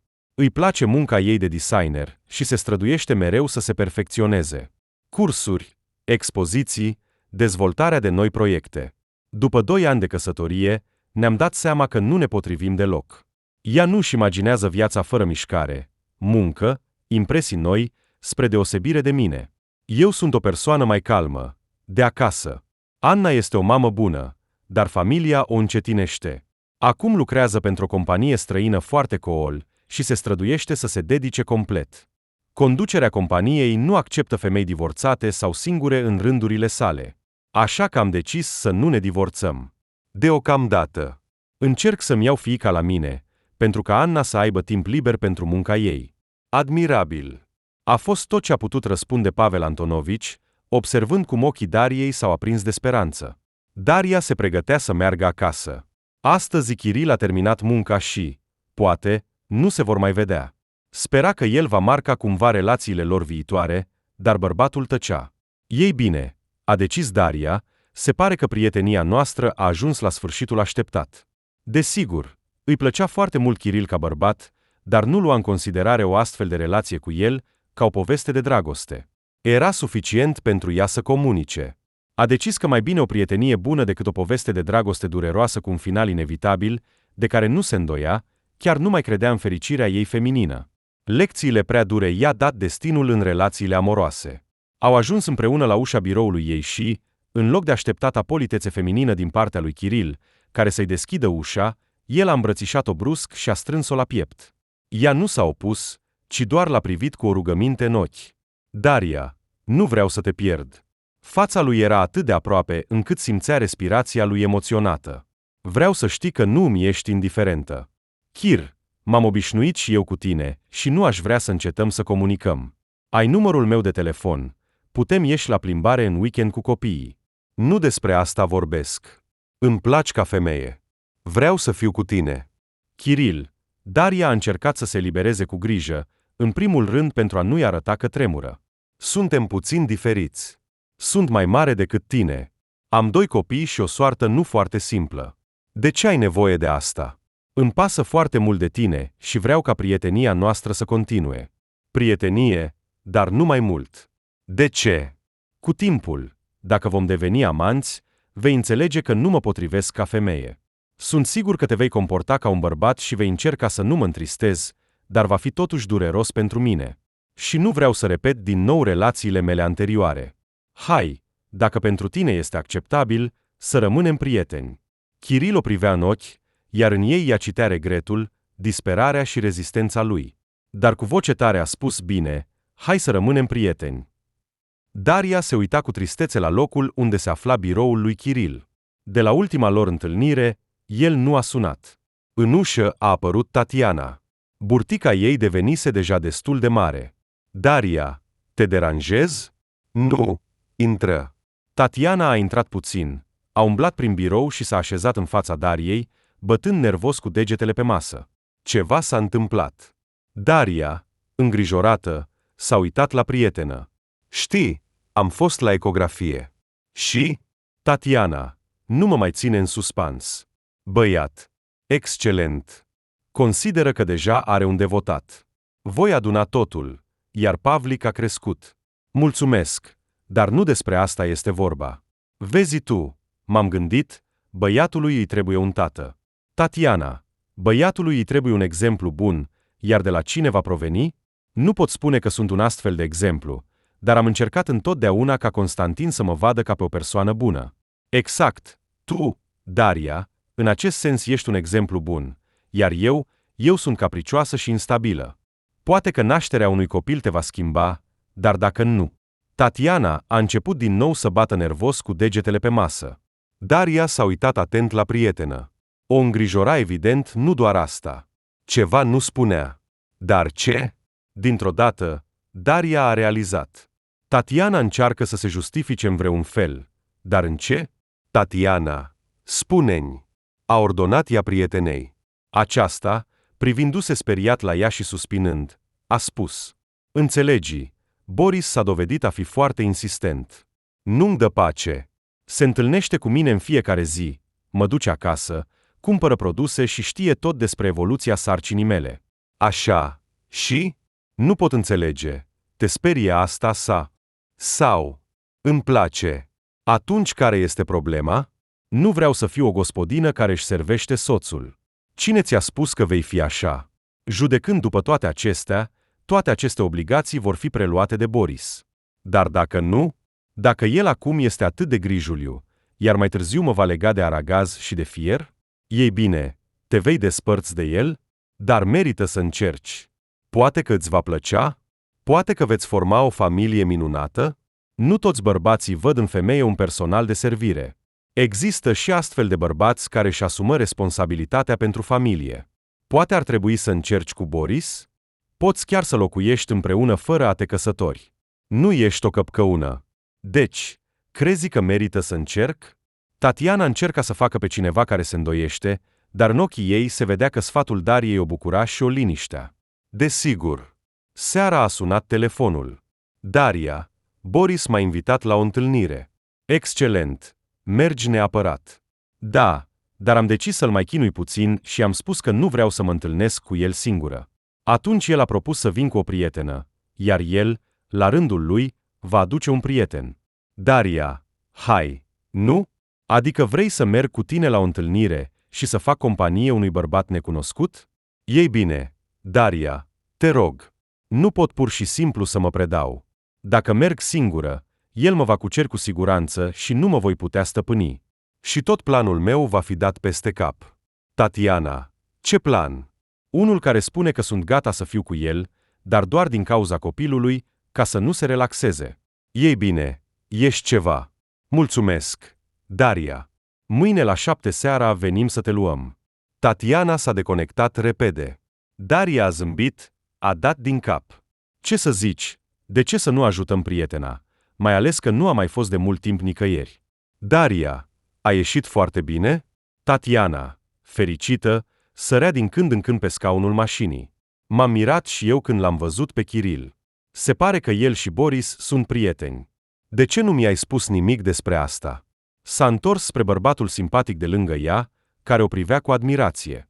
Tatiana, nu am avut ocazia. A început să vorbească Boris cu un ton de scuze. Ne-am întâlnit prea puțin. Desigur, te-aș fi prezentat tuturor prietenilor mei, dacă relația noastră ar fi continuat. Dar Daria îl cunoștea pe Kiril? Da, și eu. Kiril a montat senzorii la biroul nostru. Când Daria s-a apropiat de Meușin, care a ajuns la blocul ei, și l-a văzut pe Kiril, s-a gândit că este aici întâmplător, pentru muncă. Dar atunci, din fereastra din spatea mașinii, a apărut Tatiana zâmbind și a făcut cu mâna, chemând-o pe Daria să se urce în mașină. Bună!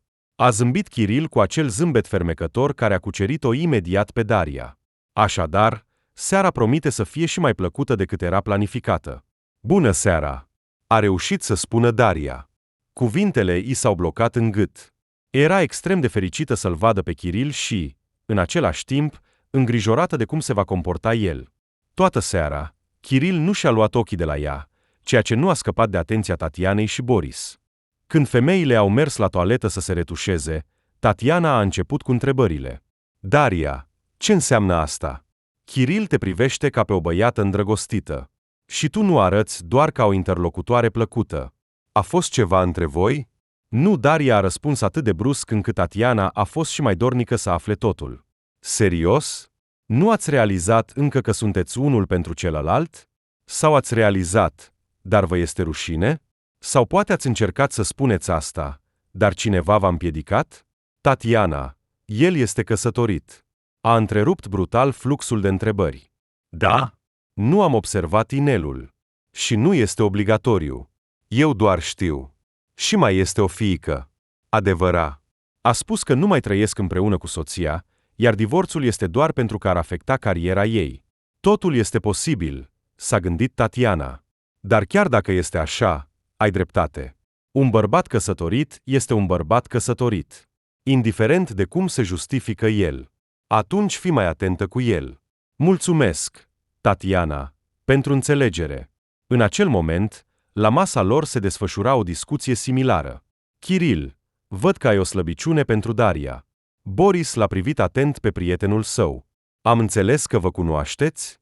A fost ceva între voi? Nu, Kiril a răsucit o șervețelă în mâini. Pur și simplu am lucrat în biroul ei și acolo ne-am cunoscut și am devenit prieteni. Așa consideră ea. Iar eu am dispărut. Am încercat să-i spun despre sentimentele mele, dar, după privirea ei, nu pot spune că îi sunt indiferent. Poate, dar ea susține contrariul. Spune că suntem doar prieteni, iar faptul că eu nu sunt liber o respinge. Dar Anna ce? Anna are carieră și un șef strict. Mă simt ca între două focuri. Poate ar trebui să vorbești cu ea, să-i explici situația. Mi-a promis că, imediat ce va semna contractul și va pleca la muncă în Europa, va încerca să obțină divorțul. Și când va semna acest contract? Săptămâna viitoare. Te aștept? Au ajuns la casa Tatianei, iar Boris a ieșit să o însoțească. Nu este nevoie, a răspuns în locul bărbatul Tatianei și l-a tras de mână. Boris, fericit, a urmat-o. Totuși, Tatiana a decis să-i ofere lui Boris o șansă. Kiril a pornit mașina. Crezi că nu a fost în zadar? Daria a decis să afle cu grijă de la prietenul lui Boris seriozitatea intențiilor lui. Cred că nu. Boris este o persoană echilibrată, care are totul strict planificat, așa cum trebuie. Pe el îl apăsa o astfel de abordare a vieții, dar, oricât de mult s-ar strădui, nu putea face nimic. Obicei. Iar cunoașterea cu Tatiana a adus în viața lui o oarecare agitație, de care era foarte fericit. Neprevăzutul ei, incertitudinea în acțiunile lui îl fascina. Nu știe niciodată ce să aștepte de la ea. Asta îi oferă diversitate în viață. Așa că această instabilitate a ei poate fi, de asemenea, cauza despărțirii lor. Cu timpul, îi va dori stabilitate și certitudine, iar eu nu cred că Tatiana îi poate oferi asta. Așa că nu are nevoie de asta. Dimpotrivă, vrea ca viața să fie plină de surprize, chiar dacă nu întotdeauna plăcute, dar să nu-l lase să se plictisească. Adică va deveni o distracție pentru el. Da, nu exagera. O iubește foarte mult, iar când a aflat că o așteaptă un copil, parcă a înnebunit. Este gata să facă orice ca ea să fie cu el, chiar și să revină la o viață plictisitoare și monotonă, dacă Tatiana își dorește asta. Au ajuns acasă. Daria se pregătea să iasă din mașină. Mulțumesc pentru seara minunată. Te voi însoți. Kiril a ieșit și el din mașină. Au mers în tăcere până la ușa ei. Daria, mi-ar plăcea foarte mult să te văd din nou. Femeia s-a uitat atent la el. Era puțin supărată că el nu a sunat-o în tot acest timp, iar acum, după o întâlnire întâmplătoare, a decis să o invite la o întâlnire. Oare cumva i-a dat de înțeles că este indiferent? Kiril, am foarte mult de lucru. Mă tem că seara de azi mă va face să lucrez toată săptămâna viitoare peste program, iar în weekend am promis deja copiilor că vom merge la țară. Nimic din toate acestea, desigur, nu plănuia. Dar trebuia să-i facă lui Kiril să înțeleagă că are o viață a ei și nu se grăbește să lase pe cineva în ea. Daria, ești supărată pe mine? Că nu ți-am dat de știre după despărțirea noastră din birou? A luat-o de umeri. Îmi pare rău. Am vrut mai întâi să mă lămuresc cu viața mea de familie, mai bine zis, cu absența ei în realitate și cu prezența pe hârtie. Chiar am avut câteva progrese, dar întâlnirea noastră a avut loc mai devreme. Kiril, nu-mi pasă ce se întâmplă în familia ta. Adică, îmi pare rău pentru situația ta, dar credeam că suntem prieteni, iar tu pur și simplu ai dispărut. Poate că așa ar trebui să fie în înțelegerea ta, dar eu m-am obișnuit ca prietenii mei să comunice cu mine, măcar la telefon. De ce nu mi-ai sunat atunci? Am sunat, dar telefonul tău era în afara rețelei. Daria Lucaeva. Nu voia să fie prima care să-l sune pe Kiril. După confesiunea lui, spera că el va continua să încerce să transforme prietenia lor în ceva mai apropiat. Ciudat, nu am primit mesaje că ai sunat, a murmurat bărbatul, confuz. În orice caz, îmi pare rău. Tot ce am spus în seara aceea este adevărat. Nu-mi ești indiferentă. Vreau să fiu cu tine nu doar ca prieten, ci ca bărbat, dar ai dreptate, nu am nimic de oferit, în afară de dragostea mea. Mă ocup de această situație și sunt gata să fiu pentru tine doar un prieten, până nu o rezolv. Te rog, nu mă respinge. Cum să te resping, dacă tu dispari? A zâmbit Daria. Nu se va mai repeta. Putem merge eu și fiica mea la țară cu voi? Da, desigur. Daria a mințit, stabilind planurile ei pentru weekend. Numai că nu ne-am decis încă unde. Știu un loc minunat. Acolo este o mică bază de odihnă, un lac și o pădure. Dacă vrei, putem merge. Minunat! Hai la bază! Atunci voi suna mâine și voi rezerva locuri. Excelent! A căzut o tăcere. Părea că nu mai era nimic de spus. De obicei, îndrăgostiții încep să se sărute în acest moment. S-a gândit Daria, iar cu voce tare a spus: bine, atunci, pe curând, până în weekend. Da, pe curând. Kiril s-a despărțit, dar a rămas să stea. Daria a decis să-i arate toată prietenia ei și s-a plecat să-l sărute pe obraz. Dar Kiril s-a întors brusc spre ea, iar buzele ei, în loc de obraz, s-au întâlnit cu buzele lui. Bărbatul a îmbrățișat-o imediat și a început să o sărute cu pasiune. Daria a vrut să-l respingă, dar singurătatea ei îndelungată, împăcarea lor și impulsul lui pasional nu i-au dat șansa să facă asta.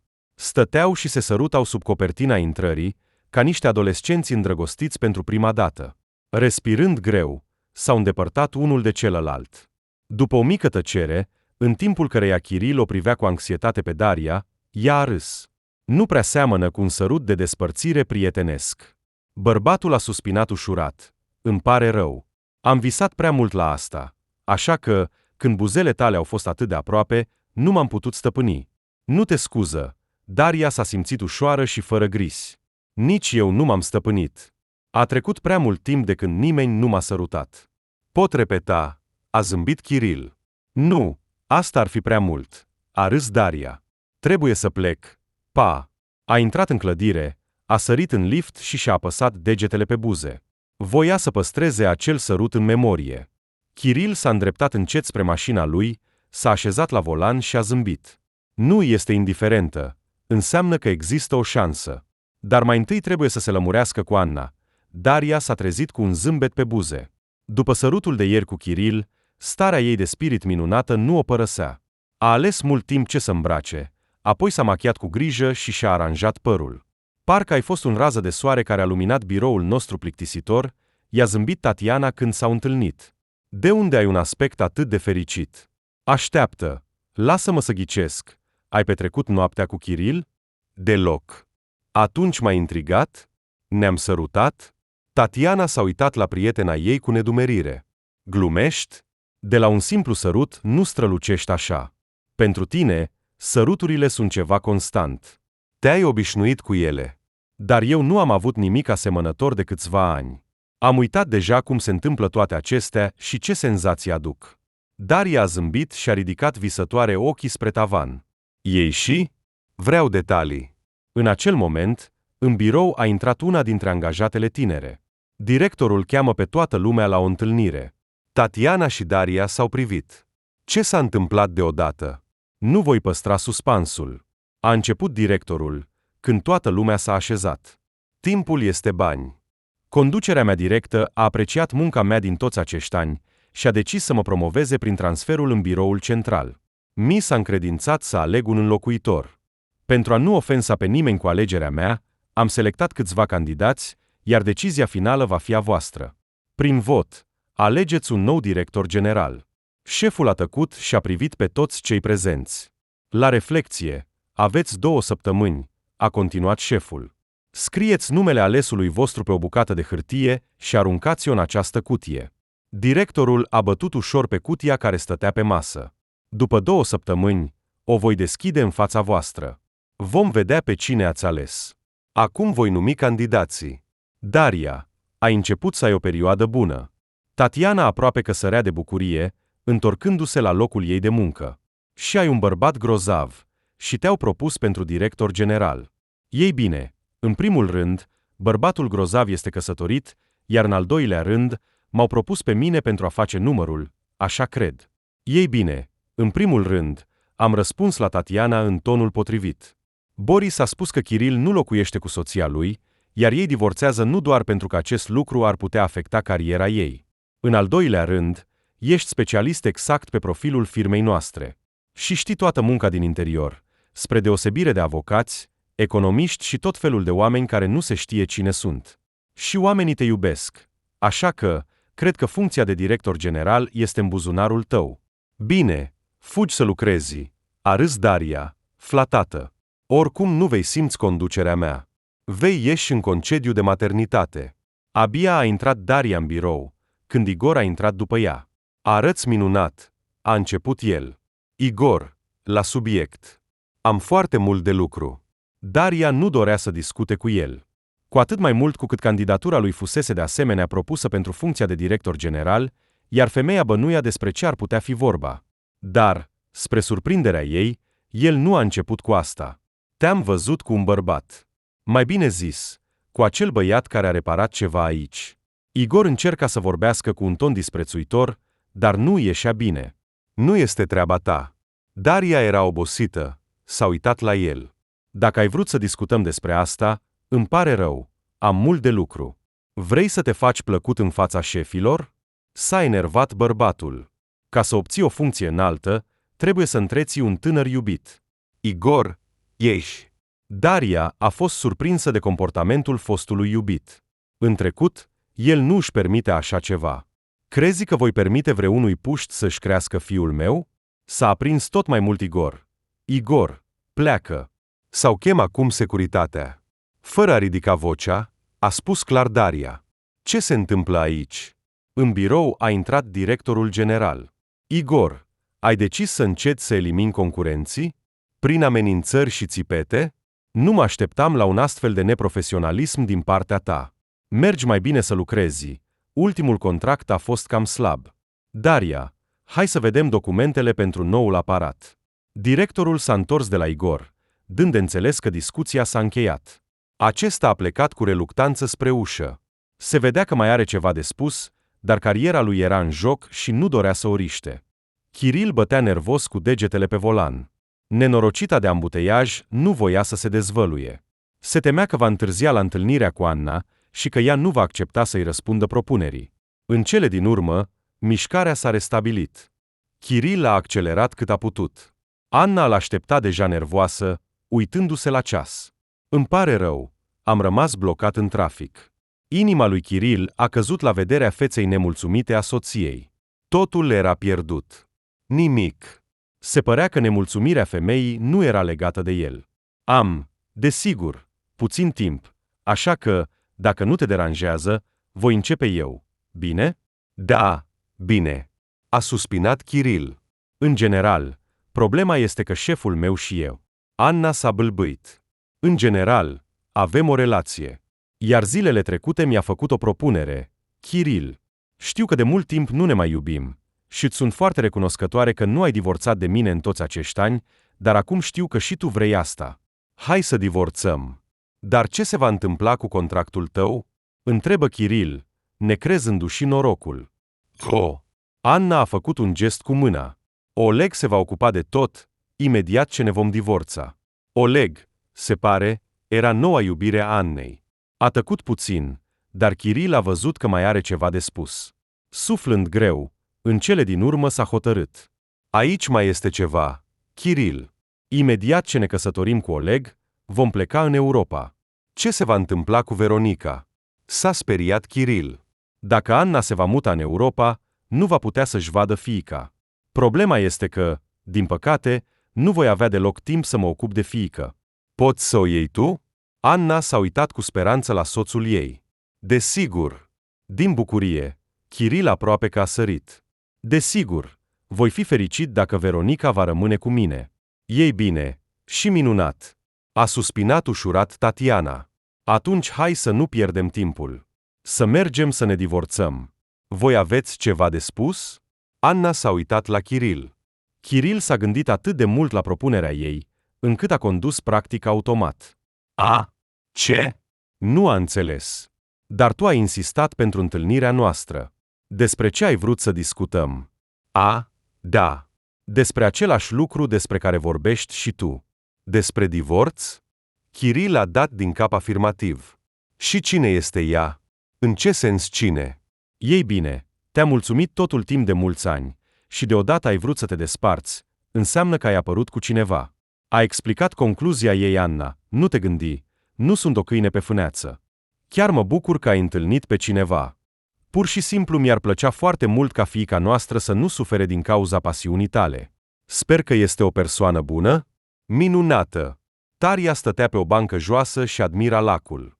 Baza s-a dovedit a fi situată într-un loc pitoresc minunat. Era senzația că au dispărut în trecut. Casele mici din lemn de pe malul lacului, înconjurate de pădure. Fără praf, fără zgomotul și agitația orașului, liniște și calm. Mă pot alătura? Vocea fetiței a scos-o pe Daria din gânduri. Da, desigur. E frumos. Nu? Foarte. Tata, când a văzut acest loc, s-a îndrăgostit imediat de el. Nu este de mirare. Și eu sunt gata să rămân aici pentru totdeauna. Cei care doresc să se odihnească aici se înscriu cu câteva luni înainte. Serios? Cum a reușit tatăl tău să ne obțină un loc? Nimic surprinzător. Este baza lui. Iar căsuța în care ne-au cazat este personală, așa că nimeni nu o ocupă. Dar este o muncă imensă să ai grijă de o astfel de bază. El ar fi trebuit să fie aici non-stop, iar Kiril este tot timpul în oraș. Și se ocupă de o afacere complet diferită. Așa a fost la început. A locuit la bază și a avut grijă de tot, dar apoi a cunoscut-o pe mama și a fost nevoit să angajeze un manager și să se mute în oraș. Mama nu iubește viața civilizată. Ca să nu se plictisească, s-a apucat de repararea aparatelor electronice. Și vine aici adesea. Daria s-a gândit și pentru ea s-a deschis un nou Kiril. Pavel, care era obosit, a alergat. Mama, hai, am terminat. Băieții cu Kiril frigeau frigărui și puneau masa chiar în natură. S-a decis că, fiind majoritatea, fetele vor fi scutite de treburile casnice. Daria, zâmbind, se uita la băieții adormiți, îmbătându-se cu aerul pădurii. Mâncarea și jocurile în natură îi doborau pur și simplu. Chiar și Constantin, care părea că a crescut de mult, a revenit în copilărie și juca jocuri de copii alături de Pavel și Veronica. Daria și-a pus o eșarfă caldă și largă și a ieșit în coridor. Din camera în care dormeau Veronica și Kiril nu se auzea niciun sunet. Probabil că și ei dorm fără somn, s-a gândit Daria. Și nu este de mirare. Kiril a petrecut toată ziua, pe lângă treburile sale legate de bază, ocupându-se și de oaspeți. A fost dusă pe Daria să se odihnească și să se bucure de natură, în timp ce Kiril se juca cu copiii. Frigea carne și gusta salatele. Calea Darei ducea spre lac. Vroia să stea în liniște, să se uite la apă și să se gândească. Kiril o atrăgea din ce în ce mai mult. Nu știa cum să se comporte cu el. Se părea că între ei era o înțelegere despre prietenie, iar bărbatul o respecta. Niciun indiciu, nicio atingere întâmplătoare, privire ambig. Dar ea simțea cu tot corpul cum o privește, cum se stăpânește, cum vrea să fie cu ea. Daria voia să-și alunge toate îndoielile și să se lase purtată de sentimente, dar amintirile despre relațiile anterioare nereușite nu îi permiteau să facă asta. A durat prea mult timp să-și vindece inima rănită după ele. Pe o bancă stătea cineva. Daria s-a întristat și a încetinit pasul. S-a întors. Nu erau bănci în apropiere. Scuturându-și capul, femeia a decis să se plimbe pe poteca de-a lungul lacului. Nu poți dormi? Vocea cunoscută a făcut-o pe Daria să tresară. Era o atmosferă prea romantică pentru a se întâlni așa cu el. Kiril, ce faci aici? Probabil același lucru ca și tine. Respira aer proaspăt. Admir lacul nocturn. Te-ai îmbrăcat ușor. De la lac vine răcoare. Da? Daria nu știa ce să răspundă. Nici o problemă. Vino aici, mă voi apropia. Și am o pătură mare și un termos cu ceai. Pentru doi este suficient. Vii aici mereu? S-a mirat femeia de un astfel de set. Da, chiar și iarna. Au stat acoperiți cu o pătură și au băut ceai parfumat. Povestește-mi despre tine, a cerut Kiril. Nu cred că viața mea ți se va părea interesantă. O soartă obișnuită a unei femei singure, care nu are noroc în dragoste. Și Daria, ascultând un impuls, i-a povestit totul, despre cum a vrut să se căsătorească, cum și-a împlinit visul, despre văduvia timpurie și întâlnirea cu o nouă iubire. A dezvăluit chiar și numele acelei prime iubiri, despre cum a fost pedepsită pentru încrederea ei și decizia de a naște un al doilea copil fără tată. Și despre ceea ce simte pentru Kiril și cum se teme de acest sentiment. El a privit-o mult timp direct în ochi. Daria i s-a părut că el încearcă să-i pătrundă în suflet și a început să se certe mental pentru sinceritatea ei, dar Kiril a luat-o pe față în palme și a sărutat-o, ușor și bâlând. Nu-ți voi face niciodată rău, a șoptit el pe buzele ei. Voi fi mereu alături. Indiferent ce s-ar întâmpla și cum te-ai simți tu față de mine, doar ai încredere în mine. Kiril s-a retras și a îmbrățișat-o din nou, strângând-o la piept. Înțeleg temerile tale, dar vreau să le risipesc. Nu mă deranjează diferența noastră de vârstă, mai ales că nu este atât de mare. Și arăți mult mai tânără decât anii tăi. Așa că 8 ani între noi sunt complet invizibili. Și, de asemenea, ne despărțim de Anna, noua ei iubire va ajuta să rezolvăm problemele legate de statutul familial pentru încheierea contractului. Numai că Veronica rămâne cu mine. Anna nu are posibilitatea să o crească. Cred că acesta este singurul lucru care ar trebui să te alunge. Veronica? Să te alunge? Ești în toate mințile? S-a mirat Daria. Cum poate un copil să alunge? Am și eu 2. Am visat întotdeauna la o fiică. Ei bine, și ne-am înțeles, a spus Kiril cu bucurie. Despre ce? Nu a înțeles Daria. Kiril s-a ridicat de pe bancă și a început să caute ceva în buzunare. Daria, nedumerită, l-a observat. În cele din urmă, se pare că a găsit ceea ce căuta și, uitându-se la Daria, s-a plecat pe un genunchi. Daria, înțeleg că este prea devreme să fac asta, dar te rog un răspuns instantaneu. Dar nu cer un răspuns instantaneu. Promite doar că te vei gândi. A întins mâna cu un inel fermecător. Daria a răsucit inelul pe deget și nu a observat cum cineva a bătut la ușă. A promis lui Kiril că se va gândi și a acceptat bijuteria. Dacă el este cu adevărat serios în legătură cu ea și tot ce i-a spus a fost spus din inimă, atunci se va arunca în această adâncitură încă o dată, ultima dată. Aici gândurile ei s-au îndreptat spre cina care urma, la care l-a invitat pe Kiril cu fiica lui. Și dorea ca mătușa ei, cu privirea ei pătrunzătoare, să se uite la Kiril și să-și exprime verdictul. Te-ai decis să te dedici complet muncii și să devii lider? Daria a tresărit la vocea tare care s-a auzit aproape de urechea ei. Nu te îngrijora, am întrebat. Majoritatea se înclină să aleagă candidatura ta. Oh, ce este asta? Daria, neputând să se concentreze pe gândurile ei, s-a uitat nedumerită la ea. Totuși, Tatiana nu s-a simțit deloc deranjată. Ți-a făcut o propunere? Și cum s-a întâmplat asta? Sper că ai acceptat? Când este nunta? Ce nuntă? Daria nu a apucat să răspundă, că în birou, ca de obicei, fără să bată, a intrat Igor. A noastră Daria se căsătorește. Dacă Tatiana ar fi știut cui îi spune asta. Fața lui Igor s-a făcut roșie. Nu cumva din cauza acestui meșter? A întrebat el disprețuitor și s-a uitat cu ură la Daria. Din cauza asta, a spus Daria cu fermitate. Și el nu este doar un specialist bun în domeniul său, ci și proprietarul unei baze turistice minunate. Dar de unde are el bani pentru o astfel de jucărie, dacă nu a furat pe cineva dintre clienții săi? De unde vin astfel de concluzii? Ei bine, nu poate un muncitor obișnuit să aibă astfel de bani. Și cine poate? Avocați de succes care locuiesc în apartamentul soției? Sau mauri neangajate? Asta spun și eu. Ce poate atrage o mamă singură nu foarte tânără cu 2 copii, un tânăr și bogat proprietar de bază turistică? Și ce se întâmplă, de fapt? Întrebarea ridicată de Tatiana i-a făcut pe cei care se certau să-și amintească de ea. Ce îți permiți, Igor Andrivic? Cum vorbești cu colega ta? Și încă cu o femeie? Ce drept ai să o ofensezi pe logodnicul ei? Nu este treaba ta, Tatiana. Eu nu sunt Tatiana, ci Tatiana Vladimirovna. Tatiana s-a îndreptat cu mândrie spre el, cu burta ei mare. Ieși de aici, trebuie să lucrăm. Văd eu munca ta.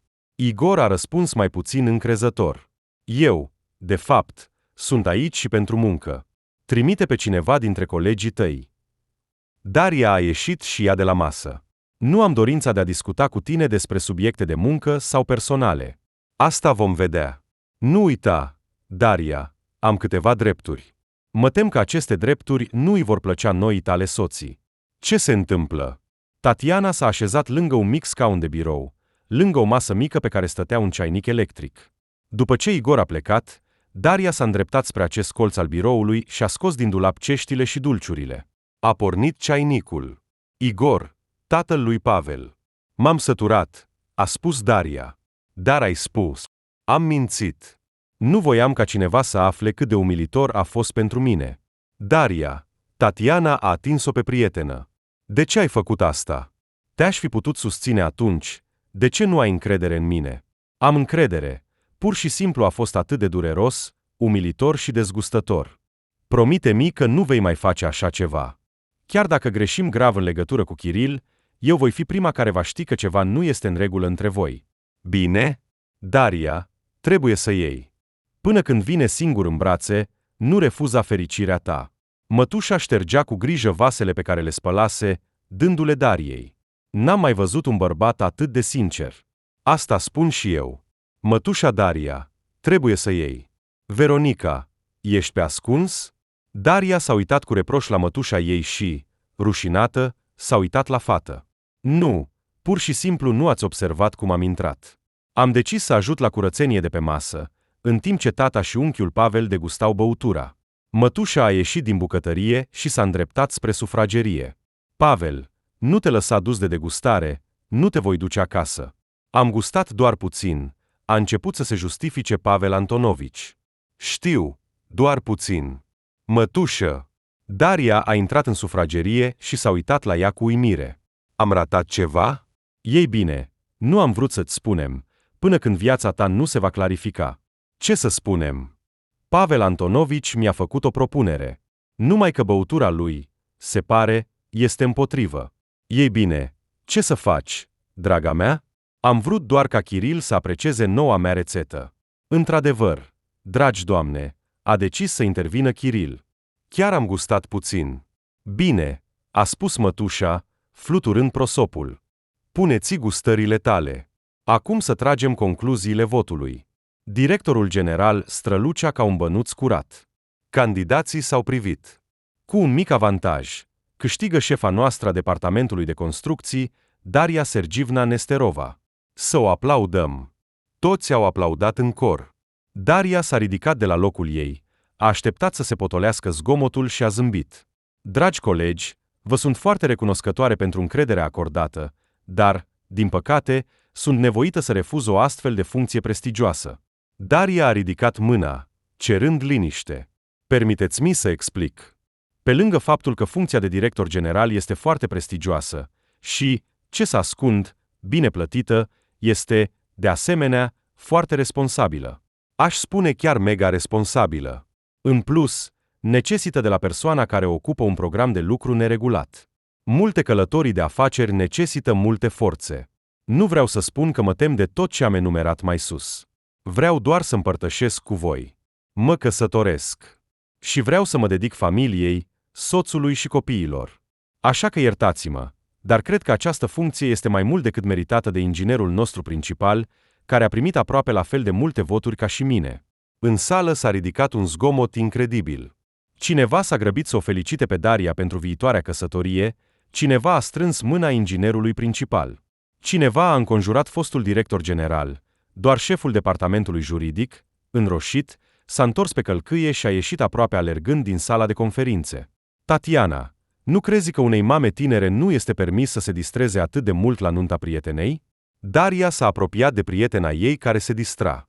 Daria, ești o mofturoasă. Și așa sunt plină de scutece și suzete. Lasă-mă să mă distrez măcar o seară. Ai spus că grija pentru bebeluș va cădea complet pe umerii lui Boris. Acum mă voi ocupa eu însămi de copil. Boris poate să mă ajute doar din când în când. Astăzi este o zi excepțională, așa că i-am permis mamei lui să aibă grijă de el. Așa că nu mă deranja să mă amintesc tinerețea, pentru că mâine voi fi din nou o mamă grijulie și o soție iubitoare. Daria. La femei s-a apropiat logodnicul. Aș dori să te fur pentru un dans lent. Cu plăcere. Daria a zâmbit prietenei și s-a îndreptat după soțul ei. Au ieșit în centrul unei mari săli de restaurant, unde se desfășura nunta. Acolo dansau deja Pavel Antonovici cu soția lui, mătușa Daria. Te iubesc, a șoptit Kiril Dariei la ureche. Și eu, a răspuns ea și s-a lipit de buzele lui.